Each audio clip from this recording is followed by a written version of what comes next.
Tsitsipas putting in a very nice performance today over Sasha Zverev. Steph, playing the best tennis you've played this year at the moment? I would leave some room for a slight improvement, but why not? Playing good. I can tell you that. Playing good, playing with good strategy, good intentions. There aren't many moments in the match where I'm holding back. I feel like the majority of the times that I've been faced with been in a position where I'm a little bit stagnant and I'm not able to proceed the way I want is because my opponents step up their game, are starting to hit the ball.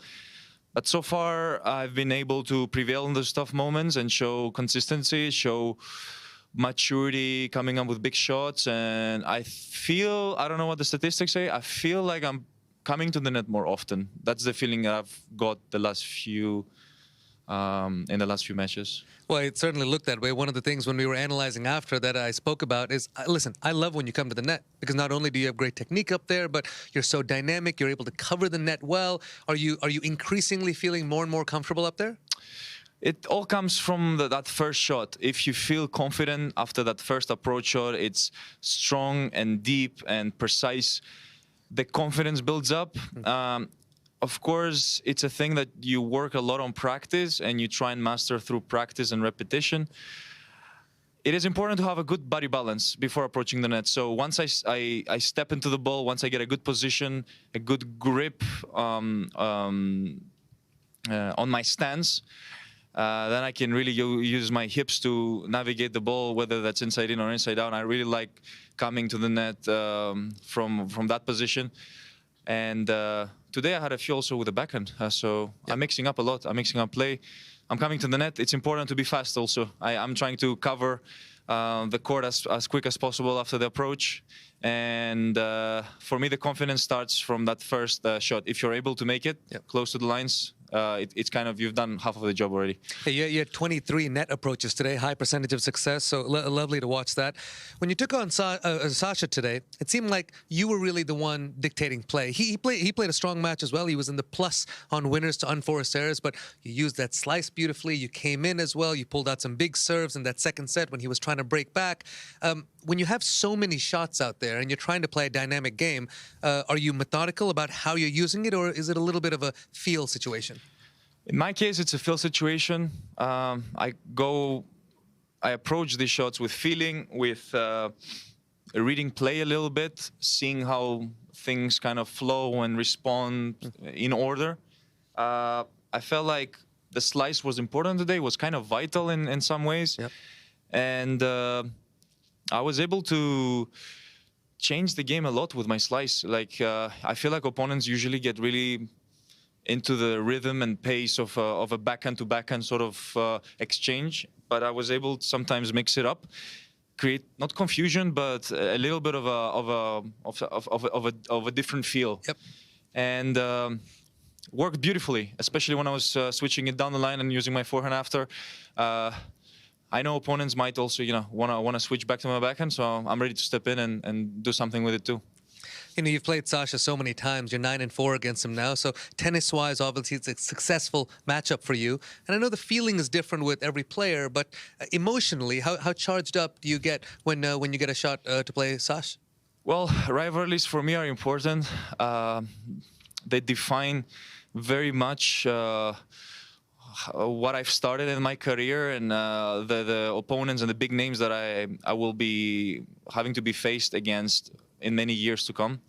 These type of rivalries help me grow as a player, get a better understanding about the game of tennis, and push me to the limits. With Sasha, we've had a lot of battles, physical ones, very intense late-night matches, long hours on the court, crazy comebacks, etc. So there has been a lot of things going on, and every rivalry has its own kind of feeling and taste. Yeah.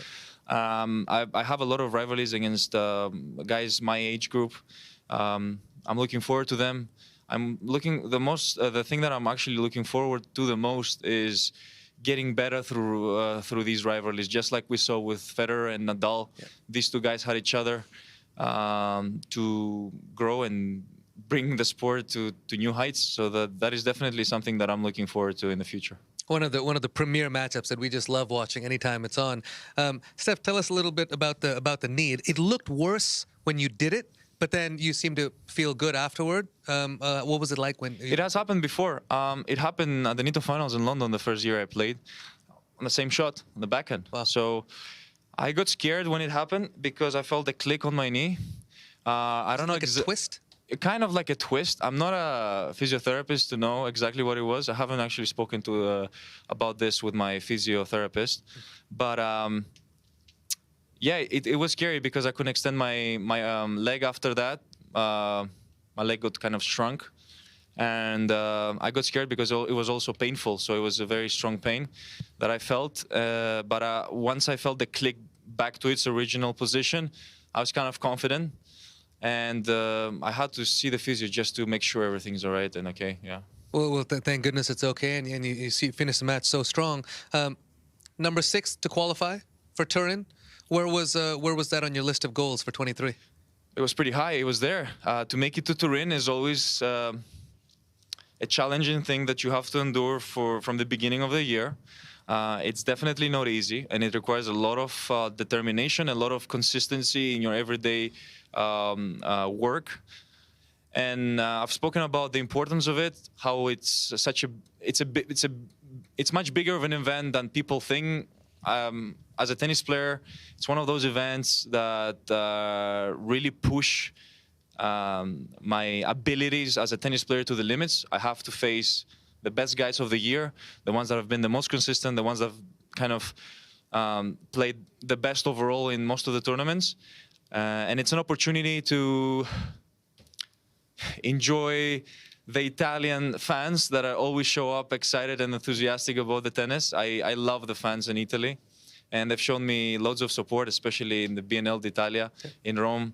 They've been there with me at the late nights in Pietrangeli on court 1, the center court. All of these matches have been quite memorable and emotional.